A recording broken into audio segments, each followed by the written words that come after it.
Assalamualaikum warahmatullahi wabarakatuh. Perkenalkan, kami dari kelompok 4.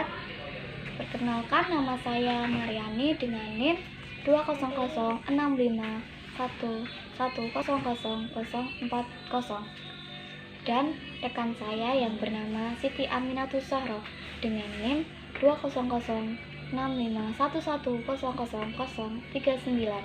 Di sini kami akan mempresentasikan hasil belajar kami mengenai kewibawaan dalam pendidikan. Apa sih kewibawaan itu? Kewibawaan dalam pendidikan merupakan suatu pengakuan dan penerimaan secara sukarela terhadap pengaruh atau ajakan yang datang dari orang lain.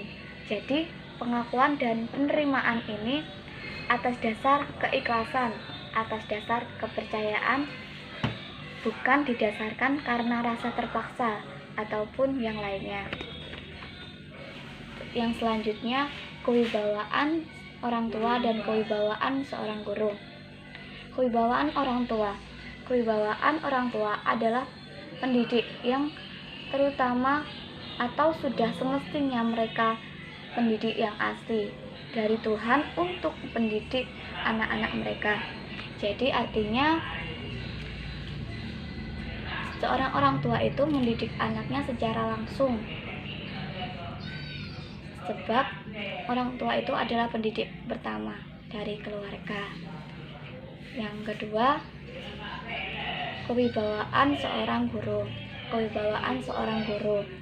Dengan kewibawaan ini, dalam pengakuan membawa anak didik ke arah kedewasaan, guru menerima jabatan sebagai pendidik bukan dari kodrat, melainkan dari pemerintah.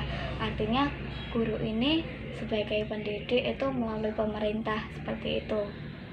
Dan selanjutnya akan dilanjutkan oleh rekan saya. Kewibawaan dalam pendidikan. Yang pertama, untuk mempengaruhi anak untuk menuju kedewasaan. Yang kedua, membantu anak menjadi orang yang kelak dapat dan sanggup memenuhi tugas hidupnya dengan cara berdiri sendiri.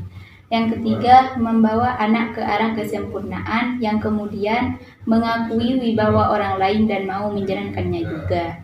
Yang keempat, anak akan mengerti bahasa untuk menerima petunjuk-petunjuk tentang apa yang diperbolehkan dan apa yang tidak diperbolehkan oleh pendidik. Jadi intinya di sini kita sebagai pendidik, guru ataupun orang tua harus bisa menjadi contoh yang baik untuk anak-anak didik kita. Harus bisa mengajarkan mana yang baik dan mana yang buruk. Cara menggunakan kewibawaan. Yang pertama, dalam menggunakan kewibawaan hendaklah didasarkan atas perkembangan anak didik. Yang kedua, penerapan kewibawaan hendaknya didasarkan atas rasa cinta kasih sayang kepada anak didik.